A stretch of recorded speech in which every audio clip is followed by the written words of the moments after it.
O judaísmo, né, ele começa há 3.300 anos, né, Com quem? Com a entrega da Torá, né, da Bíblia judaica, através de Moisés para todo o povo de Israel. Esse é o fato. Esse é o momento que o povo judeu ele recebe a Torá e ele oficializa, né, como Yehudi, como um judeu que recebeu a Torá. Mas ele já era um judeu, já eram tinha hebreus. Hebreus. Eles eram hebreus. Tá. E que vinha de toda uma dinastia que ia ser ensinado a ética. As tribos começaram através dos 12 filhos de Jacó. E aí a gente vai para o Egito, foi decretado 400 anos de escravidão, mas na prática a gente fica 210 anos de escravidão, acontecem as 10 pragas, e aí Deus nos tira com os 10 pragas do Egito, e aí a gente conta 50 dias exato, quando a gente então chega numa festa chamada Shavuot, que é a festa das semanas da entrega da Torá. A gente recebe os 10 mandamentos, tem a Torá com pergaminho, e Moisés fala então para milhões de pessoas e começa a ensinar a Torá.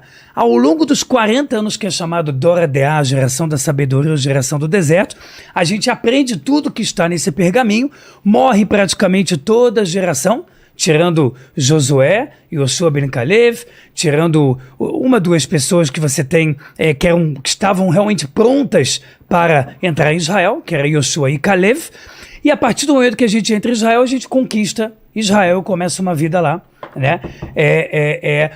Instituindo as regras da Torá, até que você tem o rei Davi, e ele conclama Jerusalém como a capital eterna de Israel, onde lá fica consagrado que vai ser, né, o templo sagrado, que já vem de passagens da Torá que já foi escolhido desde a criação do mundo, rei Salomão, e vai para frente. Pra gente, Jesus, ele aparece em algumas passagens do que a gente chama de Talmud, que é o nosso estudo da Torá oral, né, que são passagens que foram oralmente passadas, né, de sábio para sábio, até terem sido escritas.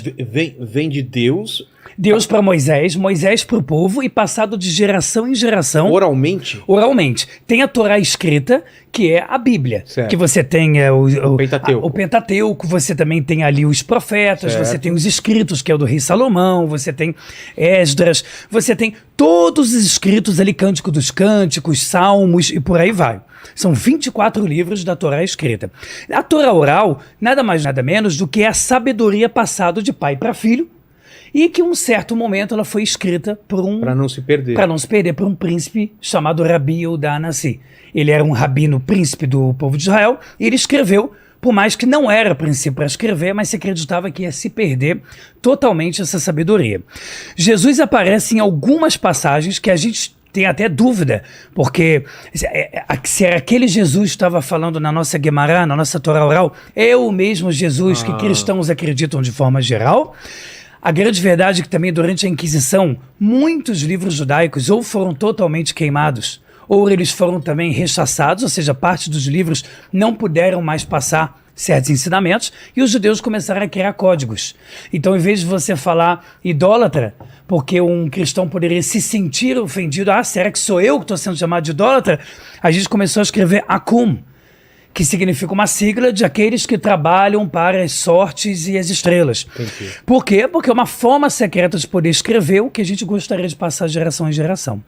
Então Jesus pra gente existem as duas principais possibilidades, que é o Jesus que historicamente os cristãos acreditam, mas a gente não vê como Messias, não vê como Deus, né? A gente acredita que o Messias ainda não chegou, nos judaísmos ortodoxos. Ele era judeu, sem dúvida nenhuma. Isso não tem dúvida. Não tem dúvida. O Jesus que os cristãos falam, batendo historicamente, faz todo sentido que ele era judeu. Era judeu. Para nós ele era judeu, viveu naquele tempo. Inclusive a Torá oral fala algumas passagens de Yoshua ben Pandera, e existe Ben Stadá, que era uma pessoa que cresceu no caminho da Torá e que depois os judaísmos falam que se desvencilhou do caminho da Torá, e aí começou a ter contradições na nossa visão judaica do que ele ensinava para com o que a Torá ensinava. A tal ponto que na época, né, existiam judeus que seguiam Jesus, existiam apóstolos, mas depois, digamos assim, o trem continua andando por milhares de anos e até hoje, né, na maior parte da comunidade judaica, seja ortodoxa, seja